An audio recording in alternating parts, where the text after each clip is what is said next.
Pernah dengar nama Tan Malaka? Beliau ini orang pertama loh yang menuliskan konsep Republik Indonesia.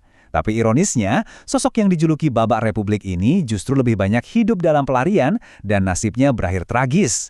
Yuk, kita bongkar misteri kehidupannya yang luar biasa ini. Nah, ini dia pertanyaan utamanya. Gimana ceritanya seorang pahlawan nasional, penggagas republik, malah tewas di tangan tentara dari bangsa yang dia perjuangkan mati-matian? Ini aneh banget kan? Untuk menjawabnya, kita harus mundur jauh ke belakang. Misteri kematiannya ini terkubur rapat-rapat selama 60 tahun. Sampai akhirnya di tahun 2009, sebuah kerangka ditemukan. Dan yang bikin merinding, tangannya terikat ke belakang. Penemuan yang mengerikan ini seolah membuka kembali luka lama dan memaksa kita buat bertanya. Apa sih yang sebenarnya terjadi di hari-hari terakhir Tan Malaka?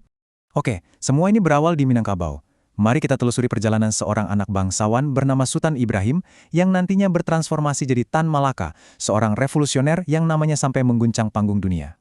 Coba deh bayangin kontrasnya. Di satu sisi, dia adalah produk tradisi Minang yang sangat religius dan terpandang. Tapi di sisi lain, saat sekolah di Belanda, kepalanya langsung diisi sama ide-ide radikal Eropa tentang revolusi, sosialisme, dan komunisme.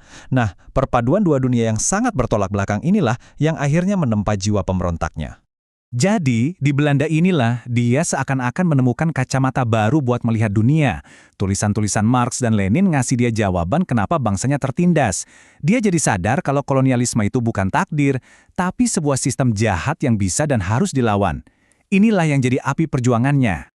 Nah, keyakinan barunya ini tentu saja langsung bikin dia jadi musuh nomor satu pemerintah kolonial. Dari sinilah dimulai babak hidupnya sebagai buronan internasional. Selama 2 dekade, dia hidup dalam pelarian, berpindah-pindah negara, menyebar ide revolusi sambil terus-terusan diburu polisi rahasia. Lebih dari 20 nama samaran, bayangin dia harus jadi puluhan orang yang berbeda, bergerak kayak bayangan dari satu benua ke benua lain. Gila kan? Dan semua itu dia lakukan demi satu tujuan, kemerdekaan Indonesia. Lihat deh jejak perjalanannya ini. Dari Moskow ke Tiongkok sampai ke Bangkok, dia nggak pernah berhenti berjuang. Dia pidato di forum-forum internasional, membangun jaringan rahasia, bahkan mendirikan partai politik dari kejauhan. Benar-benar perjuangan tanpa henti, bahkan saat dalam pengasingan. Dan inilah mahakaryanya saat di pengasingan. Jauh sebelum ada proklamasi, Tan Malaka udah nulisin konsep dan bahkan nama negara yang kita tinggali hari ini, Republik Indonesia. Buku inilah yang jadi semacam cetak biru yang menginspirasi tokoh-tokoh besar kayak Soekarno dan Hatta untuk berani bermimpi tentang sebuah republik. Ini luar biasa sih. Analisis politiknya tuh tajam banget. 16 tahun sebelum Perang Pasifik meletus, dia udah ngeramalin itu bakal terjadi. Dan baginya, perang antar penjajah ini bukanlah sebuah ancaman, justru sebuah kesempatan emas. Momen di mana bangsa-bangsa terjajah bisa bangkit dan merebut takdirnya sendiri. Setelah 20 tahun berkelana, akhirnya dia pulang. Tapi ini bukan kepulangan yang disambut karpet merah. Dia harus menyelinap masuk ke tanah airnya sendiri yang waktu itu lagi diduduki Jepang. Dan dia langsung terjun ke tengah-tengah konflik ideologi yang sangat berbahaya. Dengan nama samaran Ilyas Husin, dia sengaja bekerja di tambang batu bara. Dia jadi Romusa, merasakan langsung gimana penderitaan rakyatnya di bawah kerja paksa. Pengalaman pahit ini makin membakar tekadnya. Kemerdekaan itu harga mati. Nggak ada tawar-menawar. Nah, di titik inilah, terjadi perpecahan besar di antara para pendiri bangsa. Setelah proklamasi, ada 2 jalan yang berbeda. Soekarno-Hatta memilih jalan diplomasi, berunding dengan Belanda demi dapat pengakuan internasional. Tan Malaka, dia menolak mentah-mentah. Logikanya sederhana, buat apa berunding sama maling yang udah ngerompok rumah kita? Baginya, kemerdekaan itu harus 100% tanpa kompromi. Tapi, di balik semua perbedaan pendapat itu, ada satu fakta yang mengejutkan banget. Soekarno ternyata diam-diam menulis sebuah wasiat politik. Isinya, kalau dia dan Hatta sampai ditangkap Belanda, salah satu orang yang ditunjuk untuk melanjutkan perjuangan revolusi adalah Tan Malaka. Ini bukti kalau Soekarno sendiri mengakui kehebatan dan komitmennya. Dan sekarang, kita masuk ke babak paling kelam, paling tragis dari cerita hidupnya.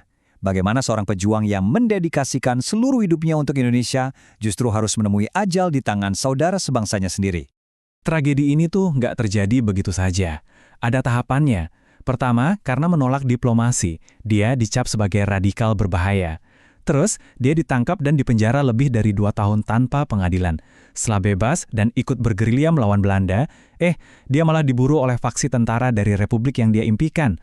Setiap langkah ini membawanya semakin dekat ke ujung jalan yang tragis. Inilah akhirnya, tanggal 21 Februari 1949. Tanpa pengadilan, di sebuah desa terpencil di Jawa Timur, Sang Bapak Republik dieksekusi oleh regu tembak dari tentaranya sendiri. Sebuah akhir yang begitu kelam untuk perjuangan yang begitu besar. Anehnya, kontradiksi dalam hidup Tan Malaka terus berlanjut bahkan setelah dia meninggal. Presiden Soekarno memberinya gelar pahlawan nasional. Tapi, di zaman Orde Baru, namanya justru dihapus dari buku-buku sejarah selama 32 tahun, hanya karena cap komunisnya. Dia adalah pahlawan yang diakui, sekaligus musuh yang harus dilupakan. Bingung kan? Kita tutup pembahasan ini dengan kata-katanya sendiri, yang entah kenapa sekarang terasa begitu nyata. Jasadnya mungkin pernah dihilangkan, namanya pernah berusaha dihapus, tapi ide-idenya menolak untuk mati. Mungkin benar, dari dalam kubur, suaranya kini justru terdengar jauh lebih keras. Pertanyaannya sekarang, apa makna warisan Tan Malaka bagi kita, bagi Indonesia hari ini?